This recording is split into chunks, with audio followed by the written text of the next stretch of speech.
this is your brother Shekinah, and today too, welcome to my YouTube channel. I believe that everyone is doing well over there as I am, and today is also a great new day. I believe you are actually following the tutorial and you are really enjoying it. So today we are coming to learn a new lesson and being entitled as how to add a shadow to your shape. How to add a shadow to your shape. So now I've clicked the create a new one, so we are moving on to the next one. Let us wait for the page to open for us to select our sheet. Yeah, this is so currently we are on A4 sheet.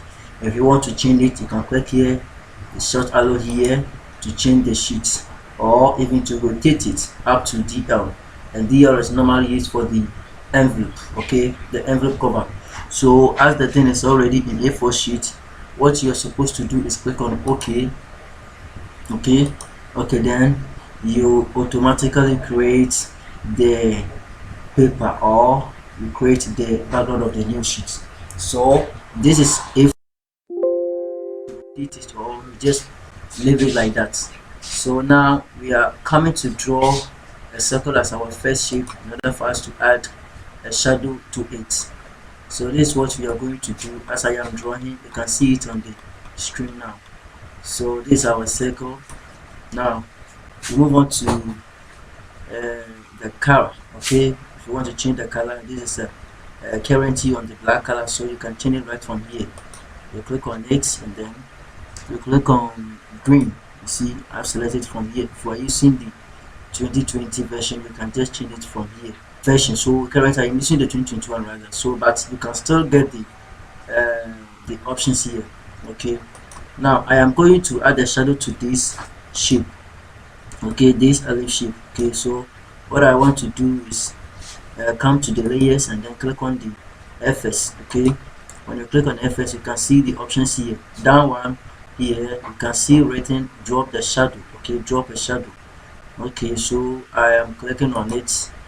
It will open like this, but let us shift our work to the left hand side small. Okay, now as you can see it from the screen, the shadow has been applied already, and it all depends on the adjustments here. You can see a distance here. You can click on it and drag like this. Okay, drag like this or to the right to adjust the distance of the shadow being applied. You can also go to the speed, do the same thing. Okay, so you can either click the distance where to drag it either left or right, or click on the arrow to adjust it, or even to come to the numbers to enter the kind of the shadow you want to apply. Okay, so you can also go to the speed, the same thing, and side the same thing, or you can do like this. Yes, you see the thing is completely off. So what you want to your shadow to be, you're supposed to do it. Now we have the a place that you want the shadow to be casted, either to the top or down or left or right. You can do the same thing. Okay, you can do the same thing. So what you have to do is either click the left, the top, the right to adjust your distance. Now the opacity is here. The opacity is here. So the 9, you can't see anything like a shadow around the shape, so we are increasing the opacity up to, I think, 100%. You can see it. Okay, so maybe you don't want the opacity to be 100%, you can come right here. You see the thing is slightly different now. And what you can do next is you can change the color of the shadow. Okay, you can change the color of the shadow. So when you click on that space like this, you can change any kind of color you want. Okay, you see the thing is automatically changed, red and so forth. Okay, so you are done. You can click on OK to apply the reddish shadow color. Yes, and this is the outer shadow. Okay, if you want to draw an inner shadow too, you can see it right from here. That is the inner shadow. When you click on it, the adjustment is already applied. Save the distance. Okay, so you can increase the distance to small, up to I think 21 pixels will be okay. You can see the changes are applied here, and the same thing you can change where the shadow is supposed to go, either left, either top, right, or down. Okay, you can actually adjust that, and it depends on your liking. All the adjustments are here. We can do the same thing to what to apply. Okay, so that is how we apply the shadow to our work. It is not only the shape that you can apply the shadow to it, you can do so to your text. And the shadow is actually needed in our work because some work are supposed to look like a physical, supposed to look like a real life. Okay, so when you place the material on your sheet or on your work, you are supposed to drop a shadow to show that this work is actually representing a real life experience. Okay, so this is what you are actually supposed to do. Now let us click OK to finish our work now.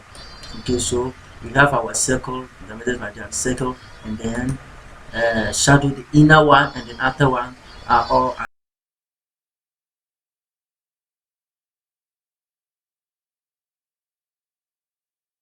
okay. A shape like this will be also okay.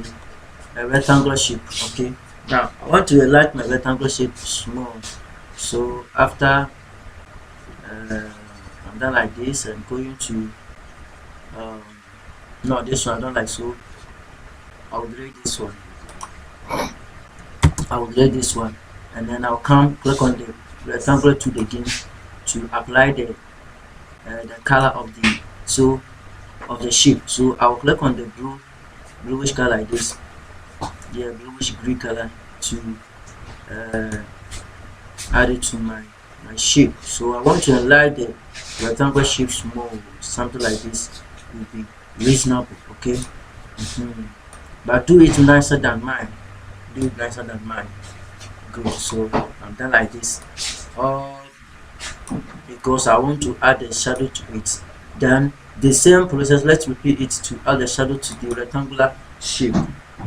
Good. So you can drop shadow, and then because previous one we did, our adjustments has already been applied, so it automatically apply to the rectangular shape too. Okay, so let us turn on the inner shadow to something like this. Okay, and then we're sure going to get another application of water shadow. Okay, so it's not all that difficult when it comes to adding a shadow to your work. And as I said earlier, it is not only the shape you have to add a shadow to it, you can also do the same to a custom shape or a text in order for you to show the real life experience of what you are doing. Okay, so actually when it comes to graphic designing, you are supposed to design something to look like a real thing, like a real life experience. Okay, so that's how it goes. So this brings to the end of our lesson on the adding a shadow to a shape. And also I'm still reminding you that if you haven't click on the subscription button, kindly do so, and then add your comment to the comment section so that I will return to it and then give you the reply. Thank you. Goodbye.